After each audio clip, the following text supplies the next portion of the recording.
Die CD-Helpline ist meiner Meinung nach deswegen ein ganz tolles Tool, weil die Option hier nicht face-to-face mit jemandem zu sprechen manchmal sehr hilfreich sein kann.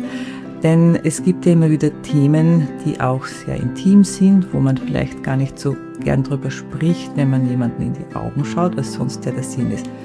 Dann sind wir da jederzeit, Montag bis Freitag, vor allem am Nachmittag, was auch dazu führt, dass man jemanden erreicht, wenn in den Ambulanzen keiner da ist. Und wir haben Zeit.